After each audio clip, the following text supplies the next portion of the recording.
বরগুলা বিধানসভার বুড়িবাইল জিপির গণির গ্রাম সেন্টারে বিশেষভাবে সক্ষম ব্যক্তির ভোটদানের জন্য ভোট গ্রহণ কেন্দ্রে প্রবেশ এবং ভোটদানের পর একজন বৃদ্ধা মাকিনী বেরিয়ে আসছেন ছেলে।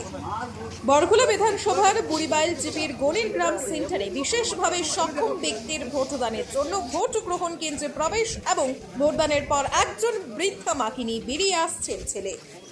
বরগুলা বিধানসভার বুড়িবাইল জিপির গণির গ্রাম সেন্টারে বিশেষভাবে সক্ষম ব্যক্তির ভোটদানের জন্য ভোট গ্রহণ কেন্দ্রে প্রবেশ এবং ভোটদানের পর একজন বৃদ্ধা মাকিনী বেরিয়ে আসছেন ছেলে। বরগুলা বিধানসভার বুড়িবাইল জিপির গণির গ্রাম সেন্টারে বিশেষভাবে সক্ষম ব্যক্তির ভোটদানের জন্য ভোট গ্রহণ কেন্দ্রে প্রবেশ এবং ভোটদানের পর একজন বৃদ্ধা মাকিনী বেরিয়ে আসছেন ছেলে। LIC जिंदगी के साथ भी जिंदगी के बाद भी। আজই আপনার পলিসি করতে যোগাযোগ করুন লাইফ ইন্স্যুরেন্স অ্যাডভাইজার সৌমিত্র পালের সাথে। যোগাযোগ নম্বর 9864012438।